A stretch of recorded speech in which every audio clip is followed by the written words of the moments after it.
They say every family has a secret. Some secrets break you, and some set you free. For 24 years, I thought my father's favorite saying, "It's us against the world," was just motivation, a push, a mantra to help me climb higher in life. But it wasn't motivation. It was a promise my father wished he never had to explain. A promise he made to my mom on the night she died. A promise that would one day shape who I became. I didn't know it then, but my transformation journey didn't start the day I picked up lipstick, or the day I slipped into heels. It started long before that. Before I was ready for it. Before I even knew who I was. Let me take you back to when it all began. The moment I cracked the dying wish my mother buried in my future. Before we dive in, please hit that subscribe button and join the Gender Diary family for more heartfelt stories about discovery, transformation, and love. And I'd love to know, what time and country are you watching from? Drop it in the comments below. It always makes my day to see where our stories reach. Growing up, Dad had this way of looking at me, not just as his child, but as someone carrying something precious, something unspoken. Every morning before school, he'd place his hand on my shoulder and say the same words. "It's us against the world. There is no limit to what you can become. Our little secret." I never understood what he meant by our little secret. I was just a kid. I thought he was talking about ambition, drive, the kind of thing parents say to push their children toward success. But those words, they hummed beneath my skin. They felt heavier than motivation, like they were protecting something fragile, something not yet ready to be seen. Still, I trusted him. Completely. And those words became my foundation. At 16, I was top of my grade, confident, unstoppable. I wore Dad's mantra like armor.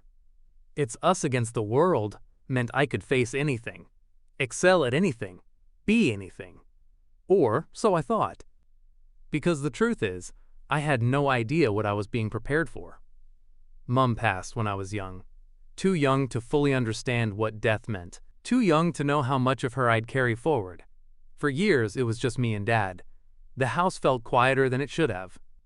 Like we were living in the echo of someone who used to fill every room with warmth. Then, 4 years later, Dad remarried. Her name was Cynthia Daniels. I remember the first time I met her. She didn't try to be my mother. She didn't force affection or pretend to fill shoes that could never be filled. She simply saw me. Sometimes a stranger sees the truth in you long before you're brave enough to face it. Respected the space I needed. And slowly, gently, she became part of our world. Cynthia was elegant in a way that felt effortless. She moved through life with grace. The kind you can't fake. The kind that comes from being comfortable in your own skin. She wore soft fabrics that flowed when she walked. Her makeup was always subtle but intentional. And when she wore heels, they didn't announce her presence. They punctuated it. I admired her deeply. At first, I told myself it was normal. She was my stepmother. Of course I'd notice her presence. Of course I'd respect her style. But admiration has a way of revealing the parts of yourself you didn't know were waiting. It started small. I'd find myself lingering in doorways, watching Cynthia get ready in the mornings. The way she applied eyeliner with steady hands. The soft click of a compact closing. The gentle sweep of a brush across her cheeks. I told myself I was just curious, just observing. But curiosity doesn't make your heart race. Curiosity doesn't make you imagine what it would feel like to sit in that chair, to hold that brush, to see your own face transformed by color and contour. Longing does. Longing is the first language of identity. I started noticing her clothes differently. The flow of a skirt, the way fabric draped over shoulders, the confidence that came with wearing something that made you feel beautiful. And somewhere deep inside, so deep I couldn't name it yet, I wanted that too. Not to be her, but to be something, someone, a version of myself I hadn't met yet. I didn't understand it. I couldn't explain it. I only knew it felt right in a way nothing else ever had. One afternoon, I was standing in the hallway, lost in thought, staring at the full-length mirror near Cynthia's room. I didn't even realize she'd walked up behind me. "You want to give it a try?" Her voice was soft, no judgment, no confusion, just an invitation. I turned to her, heart pounding, words stuck in my throat. She smiled, that warm, knowing smile. "It's okay. If you're curious, we can explore it together. No pressure." That question became the spark, the moment the door to my transformation journey swung open. A few days later, Cynthia and I sat together in her room. The afternoon light poured through the curtains, soft and golden. She didn't make a big deal of it. She simply guided me. Gently, patiently. "Close your eyes," she said. I felt the cool brush of foundation against my skin, the soft sweep of powder, the careful glide of eyeliner. "Now the lips," she whispered. "Just a hint. Nothing too bold." When she handed me the lipstick, my hands trembled. I applied it slowly, feeling the weight of the moment settle over me like silk. Then she stood me up, handed me a pair of heels, simple, classic, elegant. "Take your time," she said. "There's no rush." I stepped into them, one foot, then the other. The height felt strange at first, unstable. But as I straightened my posture, something clicked into place. "Now look," Cynthia said, turning me toward the mirror. And I did. For the first time in my life, I saw myself. Not the version I'd been taught to be. Not the version the world expected. But the version that had been waiting. Quietly, patiently, beneath the surface. I looked. Elegant. Honest. Real. Tears welled up in my eyes, but I didn't wipe them away. I just stood there, staring at the person in the mirror, feeling something I'd never felt before. Freedom. But just when I thought this moment was a secret between us, Dad walked in. I froze. Cynthia froze. The air in the room became thick, heavy with anticipation. I expected shock, maybe disappointment, maybe anger, maybe that look parents give when they realize their child isn't who they thought they were. But Dad just stood there in the doorway, looking at me, really looking at me. And then he smiled. Not a polite smile. Not a forced smile. A real one. Warm. Full of pride.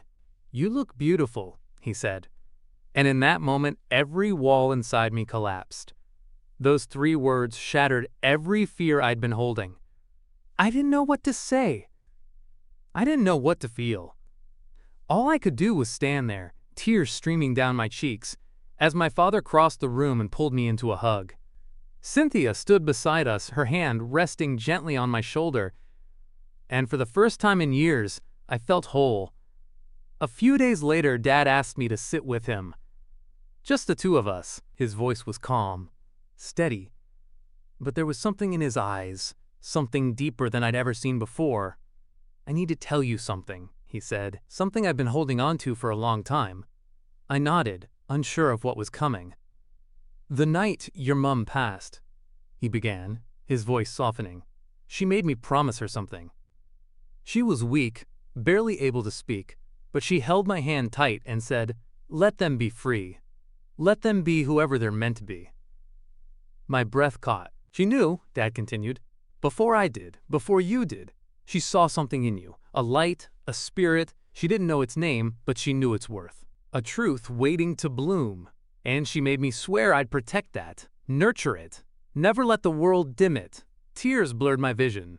"So when I said, 'It's us against the world,'" Dad said, his voice breaking slightly, "I wasn't just motivating you, I was preparing you for the day you'd finally meet yourself."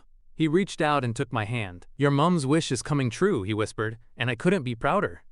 From that day forward, nothing felt forbidden. My transformation journey wasn't a rebellion. It wasn't a phase.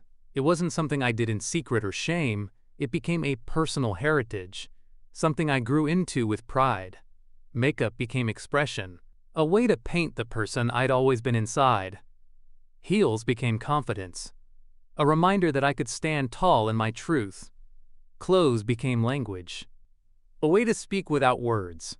And Dad, he became my anchor, the one who held space for me to explore, to evolve, to become.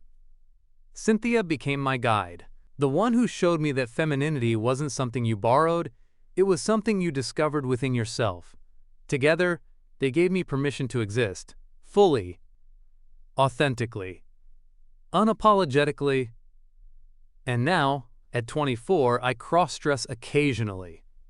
Not out of rebellion, not out of confusion, but out of identity. It feels spiritual, like reconnecting with a piece of my mother's heart, a legacy she left behind. Every time I look in the mirror, I see her. Not her face, but her spirit, her courage, her gift. For years, I thought the secret was about me, about what I was hiding, about what I was afraid to show the world. But I was wrong. The secret wasn't mine to carry. It was my mother's gift. A truth she whispered into the world before she left it, a promise she made my father keep. She didn't leave me a burden.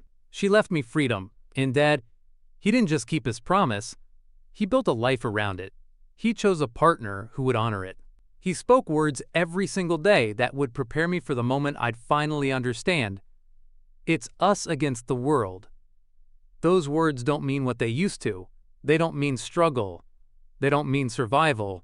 They mean unity, love, acceptance, legacy. They mean that no matter who I become, no matter how I choose to express myself, I am never alone, because my mother saw me before I saw myself. And my father made sure I'd never have to hide. Sometimes the greatest inheritance isn't money or property. It's permission. Thank you for listening to my story.